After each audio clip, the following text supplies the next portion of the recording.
A Formula One driver rounds turn 1 on lap 1, and the grip they need to win a championship, it hasn't arrived yet.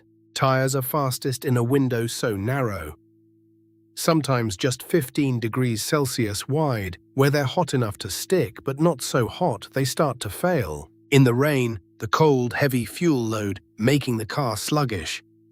This is thermal chess played blind, and one mistake in those first 90 seconds can cost you races before they've begun. That 90-second window is where championships are won or lost before the first pit stop. A driver who finds grip early, who reads the track, brakes smoothly and builds heat into the tires with precision, gains 2, 3, even 5 tenths in those opening laps. Meanwhile, a rival still searching for temperature, still sliding, still guessing, falls back into dirty air and traffic they can't escape. By lap 15, the tire advantage has compounded into a gap that defines the race. We've seen it countless times. A driver makes one aggressive move on lap 2 when the tires haven't quite woken up, locks a wheel, destroys the compound, and spends the next hour managing a tire that's now in thermal freefall. The margin between mastery and disaster is invisible and measured in fractions of a degree. So what exactly is happening inside that rubber as a car accelerates out of turn 1 on lap 1? Fuel weight still heavy, air temperature still cold. A tire is made of compounds, rubber mixed with oils, resins, and carbon, engineered to grip best within a very specific heat band, usually between 80 and 100 degrees Celsius for modern slicks, depending on the circuit and weather. Below that window, the rubber is sluggish, almost waxy, like cold taffy that hasn't been worked yet. The molecular bonds aren't loose enough to grip the asphalt properly. Above it, the tire begins to degrade. The compound softens too much, chunks peel away, and grip actually drops off a cliff, a phenomenon drivers call overheating. That optimal window, as we mentioned, might be only 15 degrees wide, sometimes narrower in the rain or on a cold morning. When a driver leaves the pits on lap 1, the tires are often 40 to 50 degrees Celsius. Cold, dense, almost lifeless.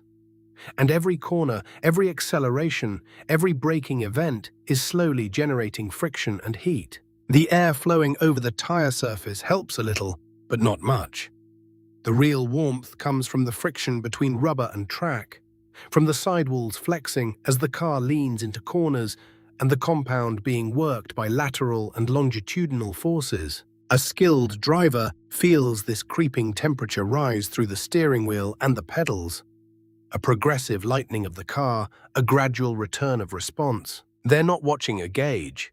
They're reading physical feedback that takes years of racing to truly interpret. A driver hunting that window is trying to load the tires progressively without overwhelming them, finding the edge without crossing it, building heat with mathematical precision while competitors are still sliding and struggling to find grip. That driver emerges from the first lap a tenth, sometimes 2, ahead of someone still guessing, and that thermal advantage, once compounded lap after lap, becomes the difference between the podium and the midfield. Michael Schumacher's dominance in the early 2000s wasn't just about a faster Ferrari. It was about Ferrari understanding tire warm-up better than anyone else on the grid. His first lap aggression was calculated, pushing hard enough to generate heat in the Bridgestones quickly, but not so hard that he'd overshoot the window and lose grip to overheating. Competitors would spend the first 3 laps catching up thermally, and by then Schumacher had built a lead that tire degradation alone couldn't close. Fast forward to 2021, and we see the same principle play out under pressure in Abu Dhabi's final race between Lewis Hamilton and Max Verstappen. Hamilton, running in clean air early on, was able to gradually warm his Pirelli tires within their window. Controlled, smooth, heat building consistently. Verstappen, chasing from behind and stuck in Hamilton's turbulent wake, was unable to load his tires the same way. The air flowing around them was already disturbed.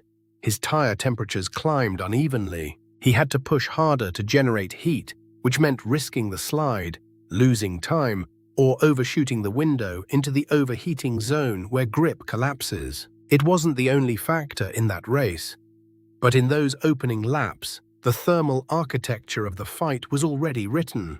Tire window management isn't a detail, it's the foundation. Now imagine if modern regulations forced teams to start races with preheated tires.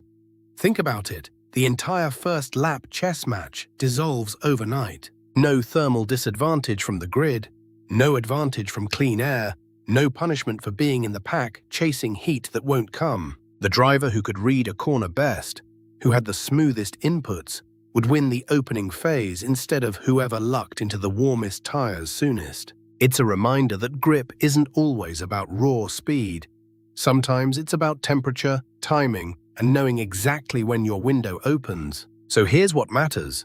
The tire window is narrow, maybe 15 degrees wide, and finding it in the chaos of lap 1 separates champions from the rest. Second, fuel load and air temperature and track conditions all shift that window. There's no single answer, only a driver reading invisible clues lap by lap. And third, modern regulations that preheat tires would erase that entire first lap skill test, turning thermal strategy into something any driver could manage equally. Which topic should we dig into next?